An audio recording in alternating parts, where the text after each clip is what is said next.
ధ్యానముల కొరకు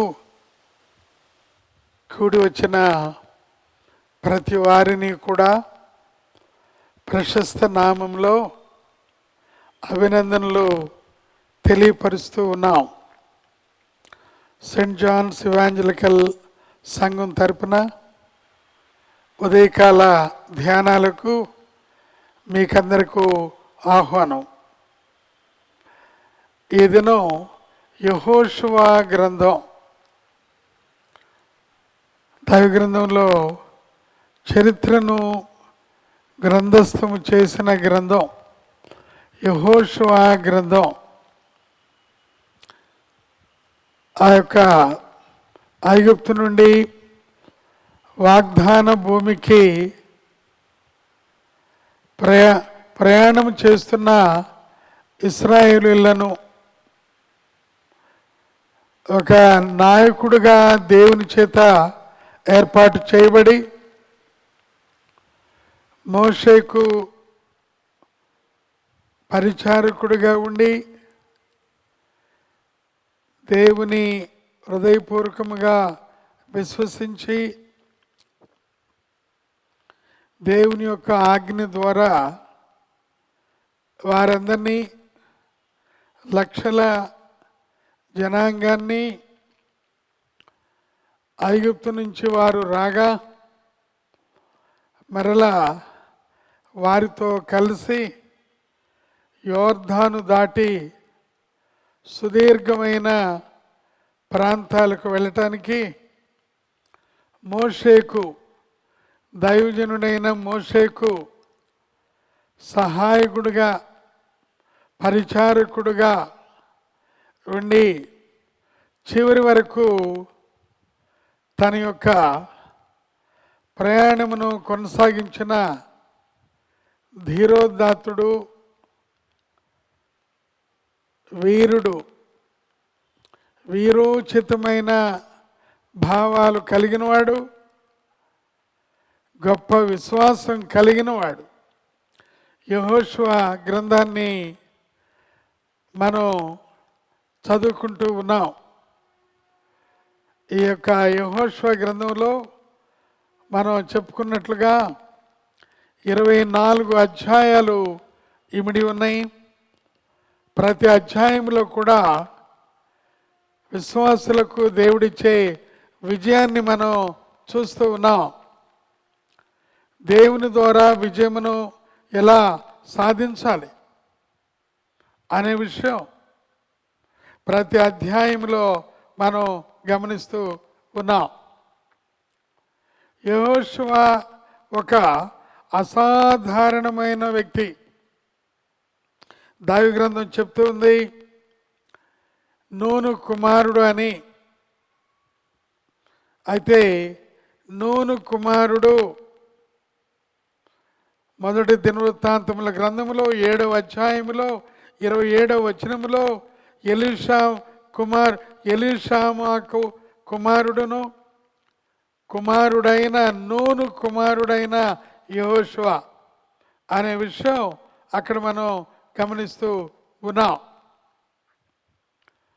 సంఖ్యాకాండములో 12వ అధ్యాయమందు ఎఫ్రాయిము గోత్రమునకు నూను కుమారుడైన హోషయ అనగా ఆ గోత్రములో ఆయనకు ఇంటిలో పిలువబడే పేరు హోషయ అనే మాట అక్కడ మనం చదువుతూ ఉన్నాం.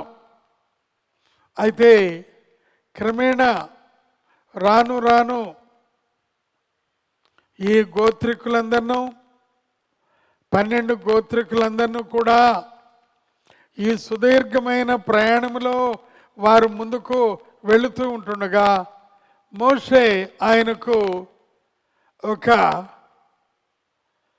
ఆత్మీయమైన నామకరణం చేశాడు. సంఖ్యాకాండము 13-16లో మోషే హోషేయకు యెహోషువ అనే పేరును ఆయన పెట్టినట్లుగా ప్రియులారా మనం గమనిస్తూ ఉన్నాం.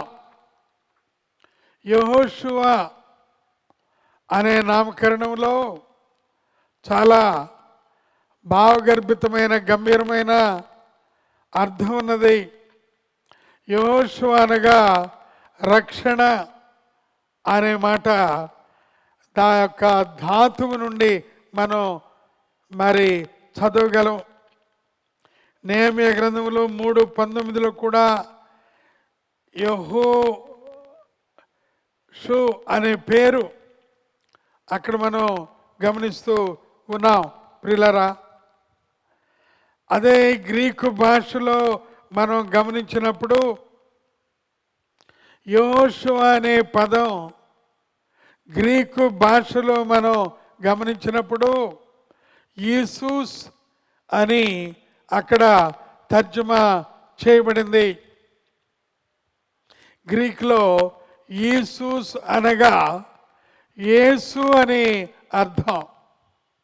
కాబట్టి యేసు అనే నామకరణానికి ముంగుర్తుగా యెహోషువ నిలబడి ఉన్నాడు అనే విషయం కూడా మనం గమనిస్తూ ఉన్నాం. యెహోషువ జీవితంలో దేవుడు యెహోషువకి ఇచ్చిన వాగ్దానాలు 1-2 చదువుకుని ప్రార్థన చేసుకుందాం.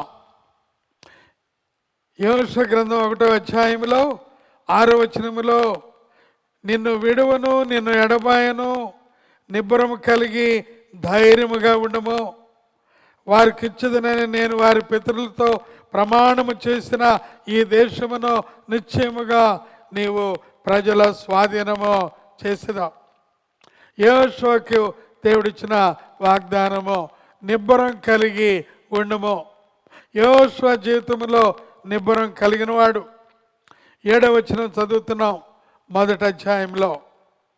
అయితే నీవు నిబ్బరము కలిగి జాగ్రత్త పడి బహుధైర్యముగా ఉండి నా సేవకుడైన మోషే నీకు ఆజ్ఞాపించిన ధర్మశాస్త్రం మంత్రుడి చొప్పున చేయవలెను. నీవు నడుచు ప్రతి మార్గమున చక్కగా ప్రవర్తించినట్లు నీవు దాని నుండి కుడికి కానీ ఎడముకు కానీ తొలగకూడదు. 7వ అధ్యాయంలో కూడా నీవు నిబ్బరంగా ఉండు, నీవు కుడికి ఎడమకి తొలగకుండా నేరుగా మరి నీకు ఇవ్వబడిన ఆజ్ఞ ప్రకారము వాక్యానుసారమైన పద్ధతిలో విశ్వాసంతో నీ ముందుకు కొనసాగు. చివరిగా ఇంకొక వచనం చదువుతున్నాం 8వ వచనం. ఈ ధర్మశాస్త్ర గ్రంథమును నీవు బోధింపక తప్పిపోకూడదు, దానిలో వ్రాయబడిన వాటన్నిటి ప్రకారము చేయుటకు నీవు జాగ్రత్త పడినట్లు దివారాత్రము దాన్ని ధ్యానించిన ఎడల నీ మార్గమును వర్ధిల్ల చేసుకుని చక్కగా ప్రవర్తించుదాం.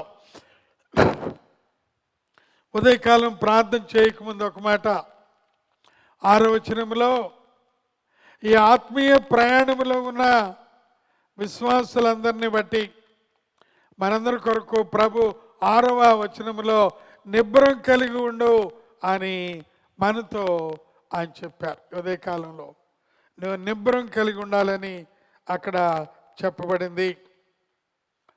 7వ వచనంలో కూడా ధైర్యముగా ఉండు అనే మాట చెప్పబడింది. చాలాసార్లు అధైర్యపడుతూ ఉంటాం, చాలాసార్లు భయపడుతూ ఉంటాం, చాలాసార్లు పిరిగితనం మనకు వస్తూ ఉంటుంది, చాలాసార్లు మనమే నమ్ముకోలేని స్థితిలో ఉంటే దేవుణ్ణి ఎలా నమ్ముకుంటాం? ధైర్యముగా ఉండు. అలాగే ఇంకొక మాట, నీ దేవుడైన యెహోవా ధర్మశాస్త్రమును దివారాత్రములు ధ్యానించు. ఈ 3 ఉదయకాలం మన హృదయంలో ఉంచుకుందాం. నిబ్బరము ఒకవేళ కోల్పోతే నిబ్బరం కలిగుండు అని ప్రభు నీతో చెప్తున్నాడు. శరీర సంబంధంగా, మానసిక సంబంధంగా, ఆత్మీయ సంబంధంగా ఏదైనా మనస్సు వికలంతో ఉంటే ప్రభు చెప్తున్నాడు నిబ్బరంగా ఉండు అని చెప్తాను.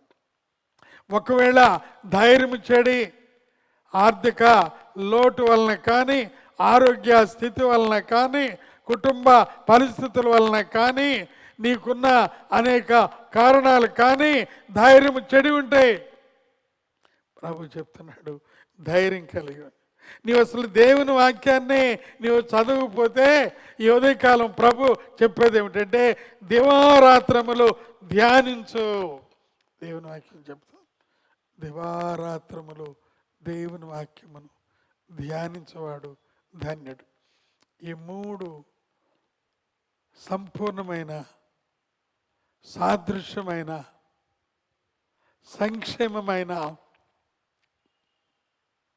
విజయమును నీకు అందించగలిగిన ఈ 3 వాగ్దానాలని ఈ ఉదయకాలం నీ హృదయంలో ఉంచుకోవాలని పరిశుద్ధాత్మ దేవుడు నీకు చెప్తూ ఉంటుండగా ధైర్యము, నిబ్బరము, సంతోషం కలిగి ముందు కొనసాగాలని ప్రభు పేరిట ఈ కొద్ది మాటలు మీకు చెప్పి ముగిస్తూ ఉన్నాం. దేవుడి మాటలు దీవించి ఆశీర్వదించును గాక. ఆమేన్. రాత్రి వేళ కలుగు భయముకైనా, పగటిలో ఎగిరే బాణముకైనా, చీకటిలో సంచరించు తెగులుకైనా, దీనమెల్ల వేధించే వ్యాధికైనా నే భయపడను, నే దిగులు చెందను. యెహోవా రాఫా నా తోడు నీవే. నే భయపడను, నే దిగులు చెందను. యెహోవా రాఫా నా తోడు నీవే. యేసయ్యా యేసయ్యా యేసయ్యా యేసయ్యా. ప్రార్థించుకుందాం. పరిశుద్ధుడ, ప్రేమగల మా తండ్రి, ఈ ఉదయకాలంలో ఎవరైతే నిబ్బరం లేకుండా వాళ్ళ యొక్క జీవితంలో కొంత సహాయం లేకుండా నిస్సహాయకులై వారు ఉంటున్నారు, వారికి నిబ్బరం ఇస్తున్నావు స్తోత్రం. ధైర్యం చెడి భయముతో వణుకుతూ ఉన్నారు, వారికి ధైర్యం ఇస్తున్నావు నీ స్తోత్రం. అలాగే వాక్య అనుభవం లేకుండా, వాక్యాన్ని చదవకుండా వారు ఉంటూ ఉన్నారు, వారికి వాక్య ఆ ధైర్యమును ఇస్తున్నావు. దివారాత్రములు ధ్యానించమంటున్నావు స్తోత్రములు, వందనాలు. ప్రభువైన యేసు నామమునే అడిగున్నాం మా తండ్రి, ఆమేన్.